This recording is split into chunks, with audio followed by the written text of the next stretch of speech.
sou o Nilson Alcântara da Silva, mais conhecido como Nilson Alcântara, e para muita gente também do colégio, na época do futebol, eu era o Nilcinho, né? Mas o Nilson Alcântara, e algumas pessoas me chamam ainda carinhosamente como Nilcinho. Nilcinho. Nilcinho Alcântara. Nasceu aonde, Nilson? Eu nasci na Vila Mariana em 1974 e fui para Ribeirão Pires em 79 com a minha família, morava num sítio, numa chácara, e fiquei em Ribeirão Pires até 91 para 92, quando minha família, nós viemos para cá. Coisa engraçada, né? Você sabe que eu já entrevistei 16 pessoas, e das 16 que eu entrevistei, pelo menos 12 nasceram em São Paulo ou no ABC, né? Sim. Que coisa estranha, né? Que coisa...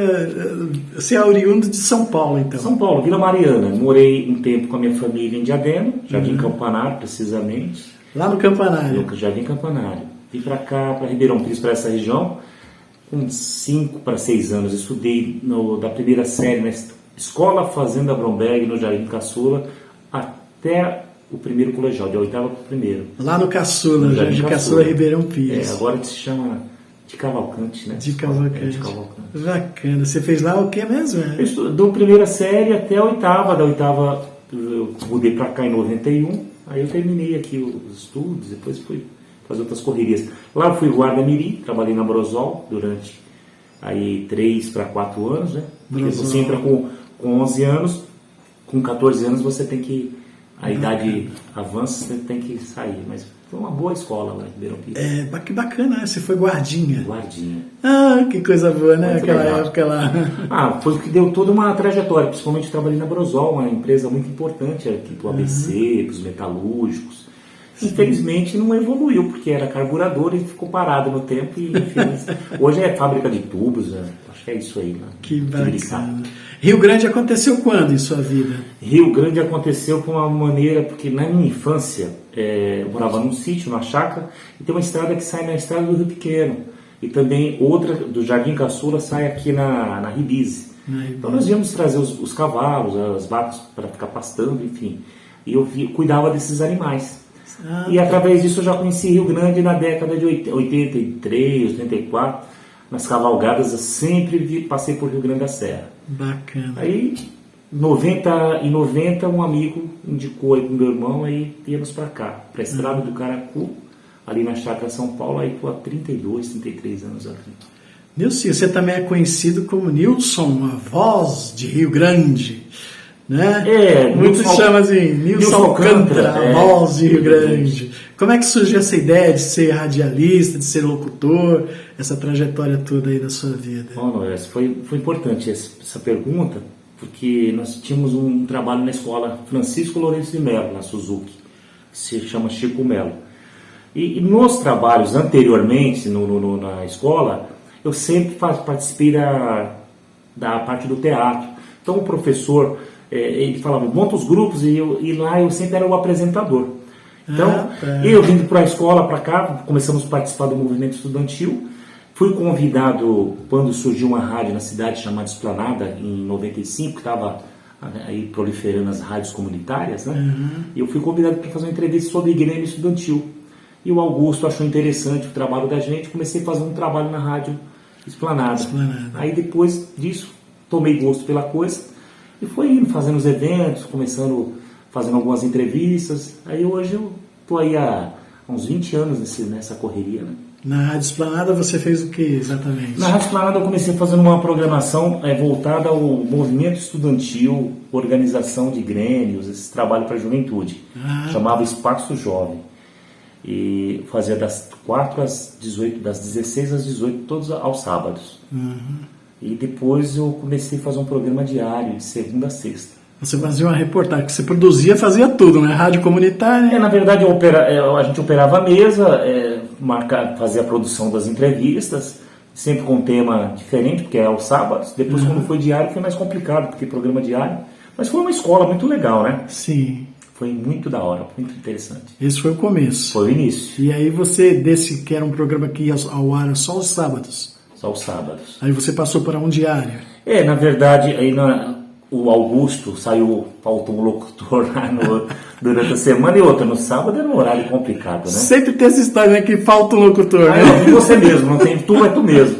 Aí o que aconteceu, Noel? No sábado era horário da Copa União, da Copa do Brasil, enfim, Campeonato Brasileiro.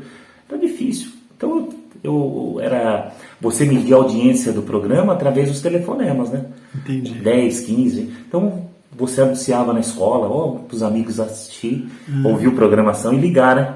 E não era curtida, né? Era ligação. Sim. Então faltou na semana, fui fazer o programa do meio-dia às 2 e fiquei até o final.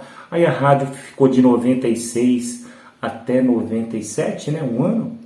Aí a rádio saiu do ar. Depois montaram, aí eu fiquei fora da programação um ano, de 97 a 98. Aí montaram outra rádio na cidade, sim. 99,9 Rio Grande FM, uma rádio totalmente evangélica. Ah, sim. Aí eu fui para lá fazer uma programação, para não perder, o seu João Ventina me convidou, fui fazer uma programação lá, 99. Que bacana. Foi indo, de lá eu passei por algumas rádios aí, trabalhei aí vou entrar no assunto quando nós iniciamos o trabalho da Alternativa, né? E estou aí 20 anos, graças a Deus.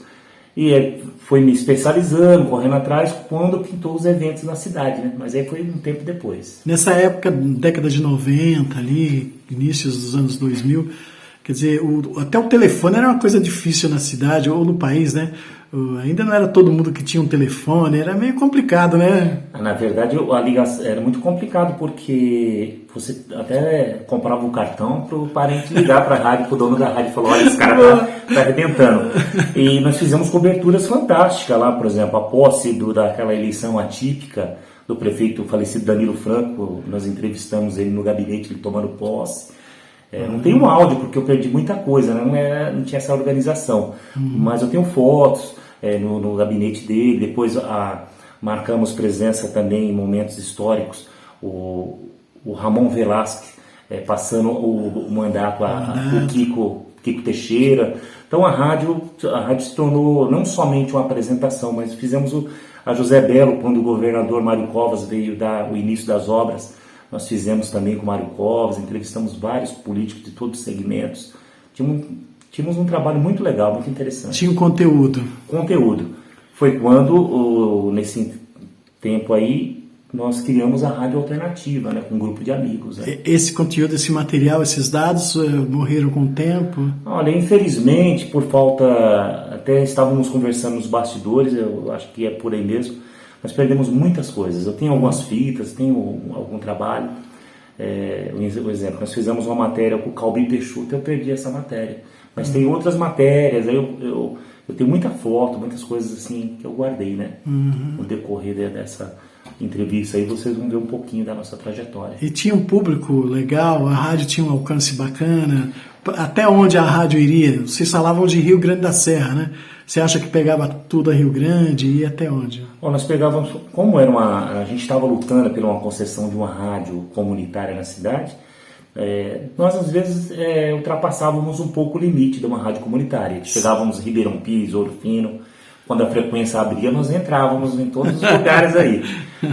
Mas nós chegamos a ter 15 locutores, nós tínhamos uma grade de programação 24 horas no ar. Nossa! Entrávamos às 5 da manhã, com, que Deus o tenha, o senhor Oswaldo D'Andro, que faleceu, ele fazia sertanejão de manhã até às 9. Depois entrava um programa para dona de casa, aí tinha um meio-dia, tinha uma programação.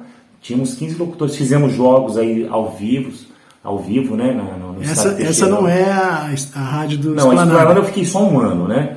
Aí depois, quando passou para um novo dono, que foi o seu Taturce, ele mudou a direção e ele resolveu dar uma cara diferente para a rádio. Foi quando eu saí, fui trabalhar na parte, em outras situações.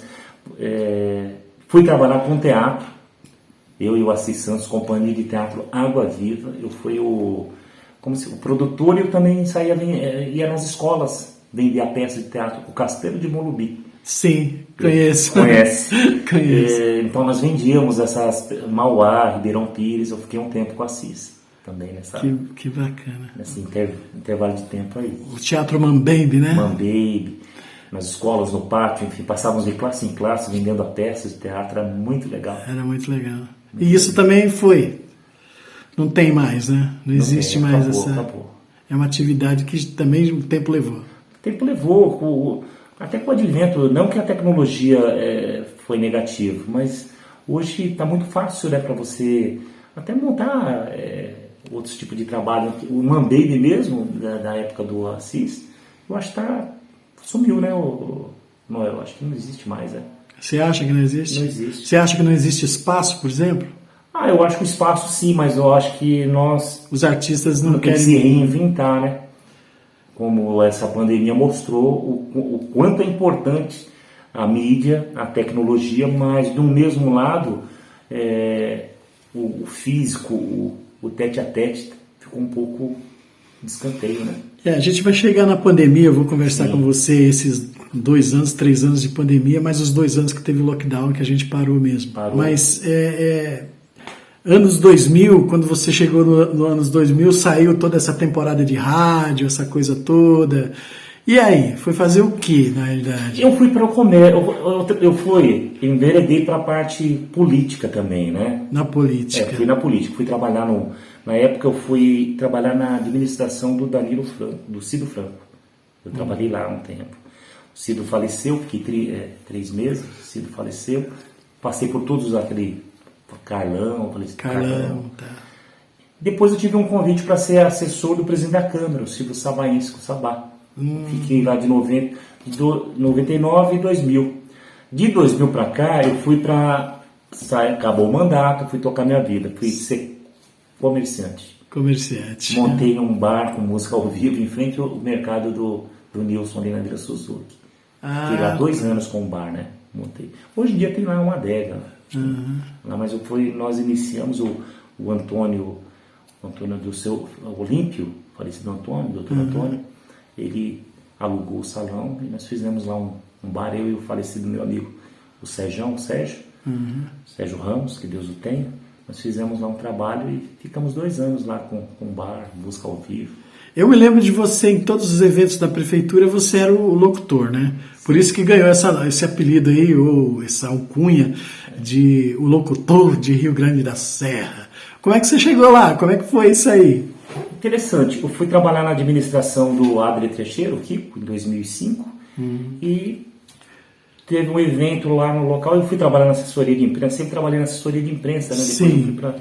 Só que como eu trabalhava em rádio, era diferente, não era? Diferente do palco. Entendi. Teve um evento aqui na Vila São João, na ordem de início.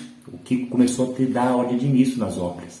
E eu estava lá 15 dias, um mês, tinha 2 caixas de som, peguei o microfone e comecei a anunciar. Daqui a pouquinho tem aí a presença do prefeito Kiko. Aí ele gostou, o pessoal da secretaria acharam interessante e começou a ter em todos os eventos. E começou a ter muitos eventos lá na cidade. Bacana. Eu comecei a apresentar no começo, dentro do estúdio é totalmente diferente, né? Porque você trabalha com a imaginação das pessoas. A verdade é que os 2 mandatos do Kiko mudaram a cidade, né? Deu uma nova... Acho que a cidade subiu um patamar, né? Foi diferente. Então começou a ter muita coisa na cidade. Então a cada mês tinha uma inauguração. Então foi indo. E lá estava o Nilson. Estava o Nilson Alcântara e o pessoal começou, eu conheci outras pessoas, veio o Aldo, veio o Tuta, veio essas pessoas. Aí veio o Carnaval da cidade, aí todos os eventos, enfim. Foi pegando e fiquei... Nesse tempo todo aí, 8 anos no governo do Kiko, né? Os 2 mandatos. Os 2 mandatos. Na sequência, fizemos, esse grupo político fez o sucessor, que foi o Gabriel Maranhão, engenheiro. Mais 8 anos, Mais 8, ficamos 8. Aí ficamos. E nesse intervalo nós criamos, aí eu criei um trabalho era o Orkut. Nós tínhamos uma rádio Orkut. Nós tínhamos, eu e o Aldo, montamos a tal da rádio móvel. Rádio móvel. Como não tinha comunicação, nós não tínhamos mais espaço nas mídias, né? Não tinha canal no YouTube, não tinha internet. Não era como é hoje, né, Noel? Sim, mas já estava começando. Estava começando a desenvolver o Orkut. Mas ainda o áudio mesmo é uma figura que Eu me lembro que eu era presidente do Conselho de Turismo da região e eu falava para ele, olha, a gente tem que investir aí nas mídias, né? Sim. Vamos investir nas mídias sociais, criar... Não, o que é isso? Isso nunca vai acontecer, isso aí é moda que passa. Não passou, né? O Orkut se foi, veio o Facebook, as mídias sociais e a coisa só cresceu, né? E cresceu de uma maneira positiva, que hoje tem muita gente aí que deu voz para muitas pessoas que estavam aí em off, né? E nós gravávamos as matérias com um gravadorzinho de fita, que eu tenho esse gravador. Eu vou mandar foto do meu gravador para você. Bacana. O gravador, o Aldo fazia toda a edição, colocávamos as fotos e a matéria. Aí nós parávamos na feira, começamos com o Fusca, depois o Aldo comprou uma Kombi, ligávamos o sistema de som, tipo uma difusora no interior, aí anunciávamos, daqui a pouquinho tem tal matéria. Tal matéria que nós fizemos em tal local, nós íamos, por exemplo, fechamos vários eventos, Festival do Chocolate no início, Sim. Gravamos vários artistas, e trazíamos para a feira de domingo, que é o ponto de encontro tradicional da cidade. E foi fomentando esse trabalho junto. Ao mesmo tempo que eu estava na Secretaria de Comunicação, eu fazia esse trabalho paralelo que intitulou depois aí o Repórter Alternativo, devido à Rádio Alternativa, né? Sim, a Rádio Alternativa já era na internet, era uma rádio... A rádio depois... Não, a rádio era via ondas 103,7. Por não ter... Nós não conseguimos a concessão da rádio, então nós não tivemos condições de dar encaminhamento nos trabalhos. Mas chegamos a ter 15 locutores na rádio, né? Também nessa alternativa? Na Alternativa FM, 103,7. Era pelas ondas do rádio. Entendeu? Depois que se tornou a Alternativa e você, que foi a online. Online. Tem uma página também no Facebook aí, tem muita coisa lá também de matérias que nós realizamos na cidade. Que bacana, né? Que é uma trajetória, né? Sim. E nessa trajetória, essa trajetória virou político no caminho? Sim, até por conta de a gente ter um grupo de pessoas do mesmo, não só do mesmo segmento, mas também com a intenção começou na política, na verdade, eu acho que a política começou com o Grêmio Estudantil. Com o Grêmio Estudantil, lá atrás. Em 94, 95, porque Sim. O Grêmio surgiu, voltando, vai e volta, do movimento pela pavimentação da José Belo. Sim. Então, os alunos, os moradores, os professores tinham que deixar o carro lá no Gaivota e subir a pé. Então, os alunos do colégio, do ginásio, estavam sendo muito prejudicados. Então, nós se unimos e fechamos a José Belo, fizemos uma manifestação, lutamos pela José Belo, e nesse veio... Isso lá em 94 para 95. Nossa. Então, aí eu já estava na política.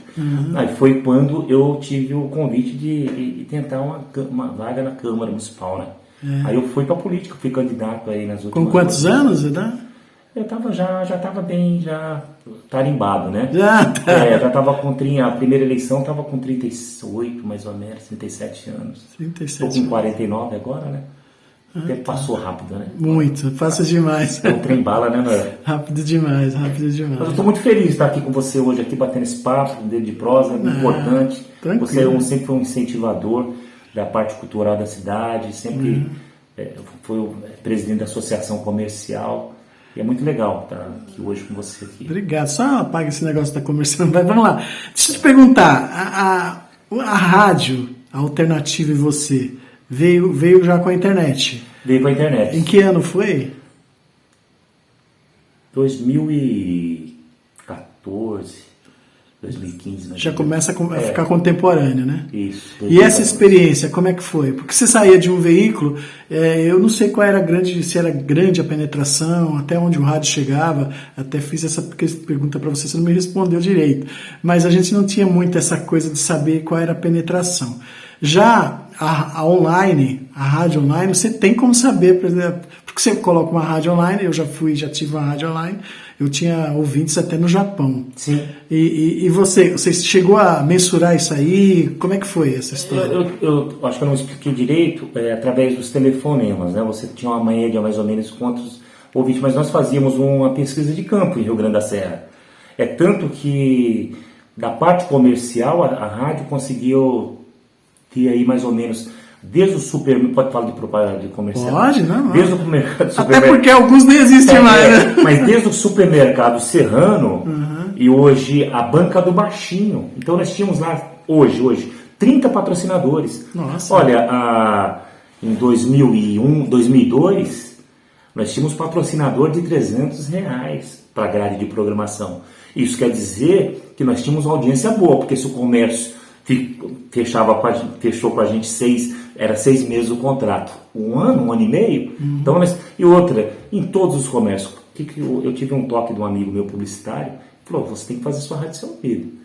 Então você era os comércios, era os bares, eram as lojas, então onde você ia você ouvia Rio Grande Alternativa FM 103,7. Então nós pegamos Marabras, pegamos vários comércios e tinha programação diversificada, por isso que o nome dela era Alternativa.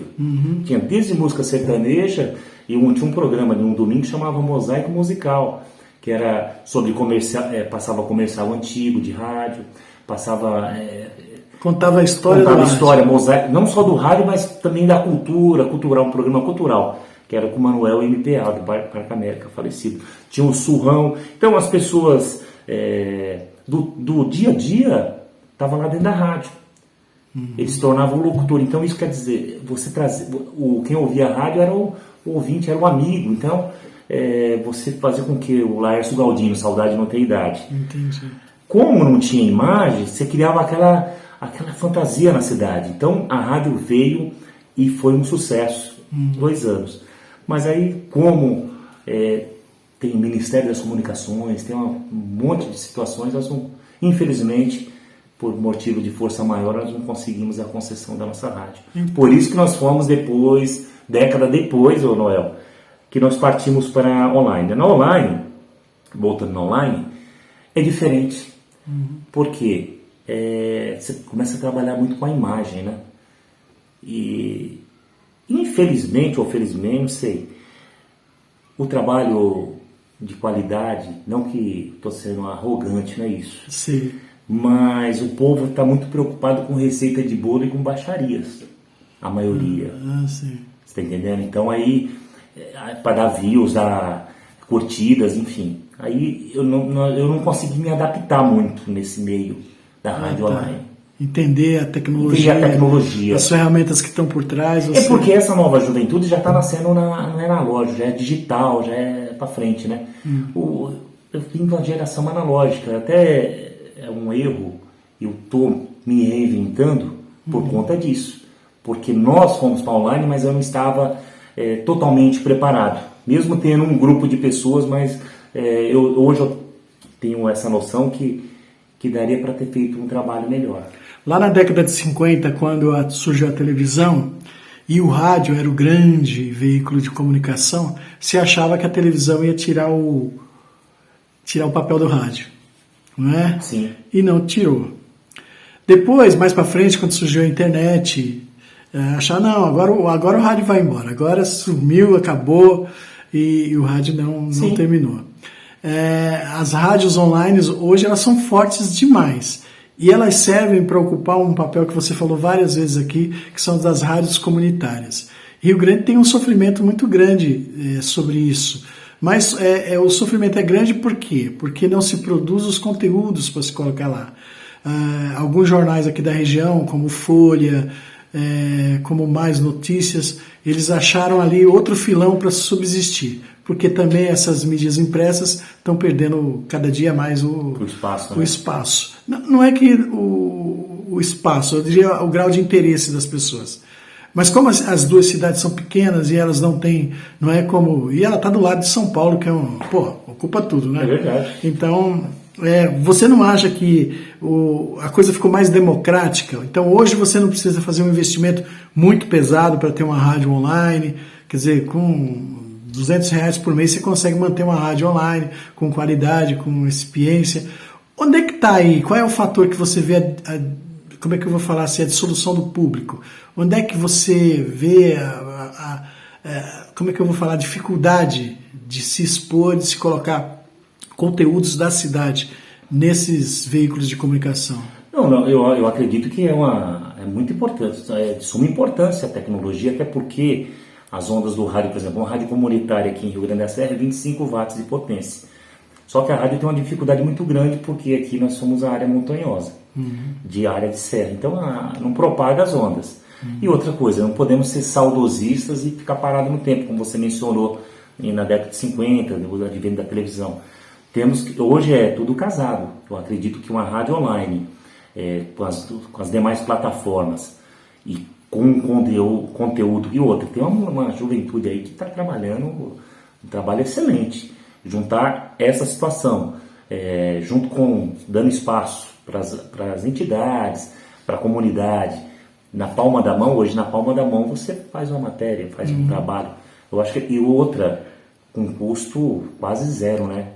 Não é zero. Não é zero porque tem a energia, tem o seu trabalho. Tem o seu trabalho, enfim. Mas o que acontece? Eu acredito que hoje é criatividade mesmo, criatividade e pegar esse filé aí, esse filão que está aí, que o pessoal, você viu as plataformas Facebook, Insta, enfim, o YouTube também. O YouTube hoje é uma ferramenta importantíssima. Hoje é uma televisão, você assiste a hora que você programa a sua programação. Não é mais, olha, hoje eu tenho que chegar às 9 horas que vai passar a tela quente. Se eu perder esse filme, já era. Você dormia assim... Isso acabou, Acontecia o seguinte, eu vou cochilar um pouquinho, depois eu assisto o final do filme. Você acordava no outro dia. Então hoje você democratizou sim, com certeza, deu voz. E eu acho que é por aí mesmo. Com o advento dos pequenos provedores, hoje Rio Grande da Serra é a cidade de maior cobertura no estado de São Paulo. Né? Do nosso espaço físico aqui, no nosso espaço territorial, a gente tem a cobertura de 87%. Isso a gente pode falar pelas novas lideranças que surgiram na política, pelos rumos que a política tomou, não é? Pelo uso das redes sociais para plataformas políticas. A última eleição ficou claro isso, né? Um candidato que pouco se investiu em Santinho e que só tinha os programas online, ele conseguiu o segundo lugar e quase foi prefeito. Como é que você faz esse tipo de avaliação? Já chegou a fazer essa avaliação ou não? Não, na verdade nós conversamos com alguns profissionais da área e esses candidatos que utilizaram as redes sociais, não só esse candidato, mas também candidatos no legislativo, demonstrou que realmente tem que ir por esse lado mesmo. As redes sociais hoje, eu acho que numa campanha ou num trabalho de mídia é 70% a 80%. E quem não entrar nesse meio vai ficar para trás. Então eu acho que começou em 2018, né? Com 2018 com a eleição, enfim. É tanto que muita gente está patinando aí para se comunicar, né? O próprio governo atual está se comunicando muito mal, pela minha visão. Eu estou vendo isso. Por quê? Param no tempo. Eu não posso falar carro de som, fazer eventos na rua. É legal, mas se você não tiver trazer esse pessoal... As novas ferramentas, você está fora e vai ficar fora do mercado mesmo. Você citou duas coisas, fazer bolo e a fofoca, né? Foi mais ou menos isso. Sim, porque a cidade é pequena, não tem jeito, né? É o que dá views, enfim, mas a qualidade de alguns produtos, principalmente no YouTube, eu vejo que o YouTube tem muita qualidade. Sim, tem muitos programas de excelente, você vê a produção, investimentos, né, profissionais que até saíram da mídia tradicional e foram para o YouTube, entendeu? Então eu acredito que a gente não pode ficar falando que só da mídia do Facebook. Estou falando do Facebook, mas o YouTube, essa plataforma aí eu acho interessante, tenho certeza que veio para ficar. Sim. Eu entendo, o YouTube já está chegando num patamar que eles vão começar a mudar, né? Mas isso aí a gente poderia falar numa outra conversa. É verdade. Mas deixa eu te falar, você notou, assim, a nível regional, a nível de Rio Grande, muitas mudanças com o advento eu falei aqui da cobertura, que hoje qualquer lugar que você vai em Rio Grande praticamente tem sinal de internet. Você notou isso pessoalmente como político, como pessoa, como comunicador? Você chega a observar isso ou também teve que o profissional te mostrar? Não, eu observei até por conta. Hoje você vê, você vai no comércio, você está conversando na sua casa, as pessoas estão discutindo sobre a cidade. Por quê? Hoje a Câmara Municipal é online. Antigamente era uma... Por isso que eu falo que a gente pode ser saudosista. Era uma briga para transmitir via ondas do rádio, mas não tinha essa força. Então hoje a cidade, ela realmente discute os assuntos. Tanto o poder, lógico, cada um utiliza da sua maneira. Você citou a Câmara, eu não posso deixar de falar, né? Eu assisto, sim, geralmente sempre assisto por conta da saúde, etc. Tal, eu assisto sempre online. E eu estava observando que na semana passada tinha 20 pessoas assistindo. Nessa semana tinha 2. Porque o ambiente na Câmara lá não está muito bom, né? As discussões sempre são acaloradas, discussões não são discussões políticas, é mais discussão de um vereador falando mal do outro, etc e tal. Você não acha que esse número, não é bem assim que as pessoas querem a política? As pessoas não querem mais conteúdo? Não é mais ou menos passando por aí? Porque também tem no Facebook, eu vejo muitos que apresenta, até um ex-vereador, tem um programinha lá que ele faz lá os comentários dele, etc e tal, até da Câmara também. Mas também sem conteúdo nenhum, não discute o verde meio ambiente, não discute desenvolvimento. Você não acha que é essa falta de conteúdo dos produtores que detona um pouco a procura? E principalmente, você citou a Câmara, né? A Câmara hoje, as pessoas que assistem, ele não compartilha, por quê? Baixaria pura, né? Infelizmente, não tem um debate público. Quando, nos últimos meses, que discutiu um projeto para uma comunidade, um projeto de infraestrutura, um projeto de um conselho da pessoa com deficiência, ou então realmente entrar no campo da política, no campo político. O campo pessoal sempre vai existir, se você for puxar, na minha visão, vai ter alguma situação, mas eu acho que ali a discussão deveria ser uma coisa mais até didática, até mesmo para orientar os nossos jovens, as pessoas interessadas na política, e isso afasta, com certeza, um pouco do interesse na Câmara, principalmente no setor da Câmara Municipal. Eu acredito que a cidade tem 2, 3 podcasts, programas na internet, que fala um pouco da discussão política da cidade, mas é aquilo que você falou, às vezes eu não basta eu sou candidato, montar meu canal lá, só levar meus amigos ou ficar só falando da vida pessoal das pessoas. O malhar o Cristo, né? O malhar o Judas. Então tem as questões políticas e as pessoas aqui na cidade deveriam estar, eu falo, a classe política evoluindo um pouquinho mais para um debate mais respeitar. Tem a discussão política, tem o embate político, tem que ter. Eu acho que é saudável. Sim. Mas temos que respeitar. Mas em cima de ideias. E não da moral do... Se você conseguir me convencer através dos seus argumentos, das suas ideias, e você, por exemplo, até dados, você me passar os dados, fim de papo, acabou o debate. Mas eu estou vendo a hora de ter vias e fatos ali, né? E isso, você pode ver que é 10 mil, é 15 mil. Aí você faz um trabalho, faz um teste. Aí você faz um trabalho, por exemplo... trabalho interessante. Tem os conselhos. Os conselhos é o que a pessoa fala, mas por que as pessoas querem participar dos conselhos? Não ganha nada. Lógico, é importante. O conselho fiscaliza as secretarias e o poder executivo. Sim. Entendeu? As associações amigos de bairro é de suma importância. Se começar a ter esse debate, eu acho que é muito importante, conversando com essas lideranças, e essas lideranças ter essa visão mais ampla aí desse debate público. Aí. Nós passamos por 2 anos de pandemia, do lockdown, e agora ainda não saímos dela, né? A gente só saiu do período mais drástico, mas continuamos na pandemia. Mas esses 2 anos de lockdown, eu ouvi muita gente, principalmente no YouTube, alguns programas, as pessoas falando, psicólogos, analistas, políticos, e a gente achava que ia ter uma evolução. Como é que você viu esses 2 anos para a vida social do país, para a vida social do mundo, né? Que foi uma coisa que afetou a todos, né? E acompanhando todo esse trabalho nas mídias, seria esses 2 anos que nós ficamos aí presos dentro de uma casa, sem poder dar um abraço, perdendo amigos, enfim. Eu pensei que o ser humano fosse sair um pouquinho melhor. Isso. Tendo mais uma consciência da importância de estarmos hoje aqui tete a tete.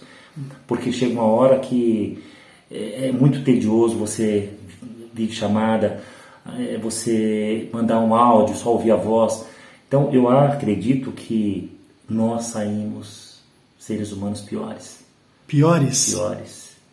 Eu acho que mostrou o lado pior, por exemplo. Tem pesquisa aí, feminicídio aumentou, separação de casais, coisas que eram para nós, todos nós temos aí fazer uma análise, uma avaliação realmente do que importa nessa vida, né?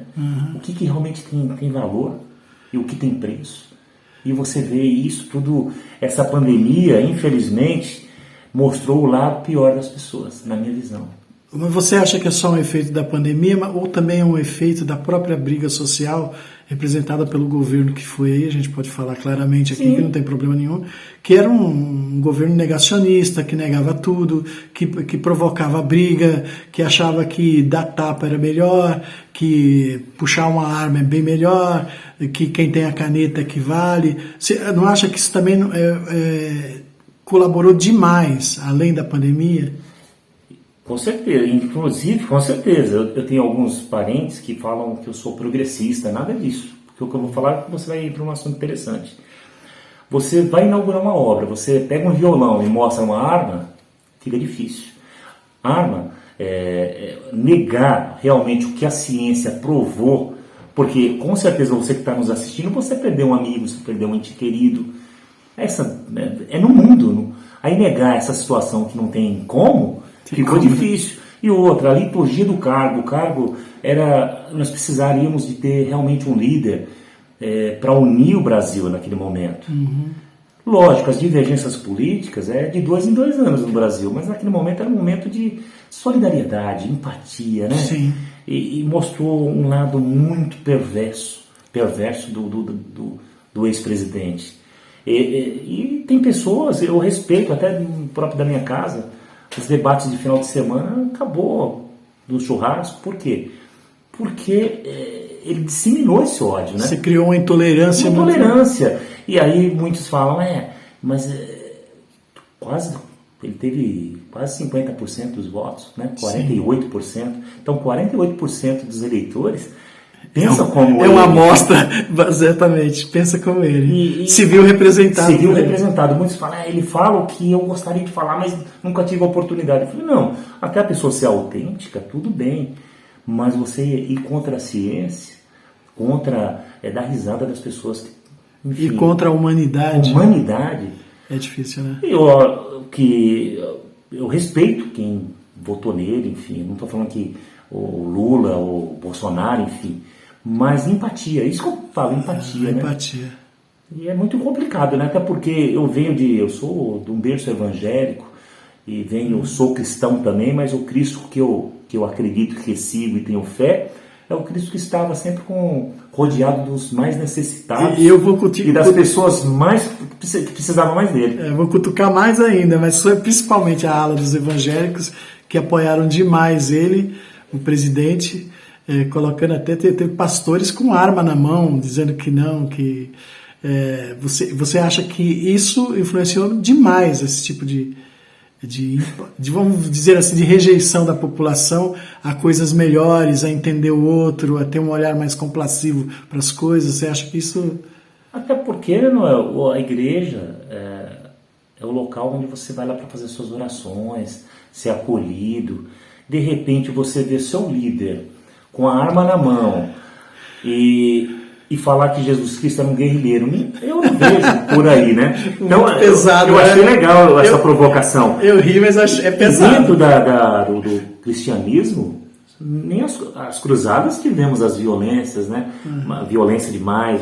E eu vejo que, infelizmente, não todos, mas alguns líderes esqueceram realmente os preceitos da palavra cristianismo, buscar realmente Cristo, né? Foram muitos conceitos esquecidos, né? Sim, e a liturgia, o cargo de presidente, como eu mencionei, deveria fazer um trabalho com as pessoas. A discussão política, agora existe eles contra fulano, se você não é de direita, você é de esquerda. Por que não ser o equilíbrio, né? Sim. Não ser em cima do muro, mas ser o equilíbrio. Faltou o equilíbrio, ambos os lados, né? Beleza, Nilson. A pandemia acabou. Acabou. O mandato do presidente também acabou.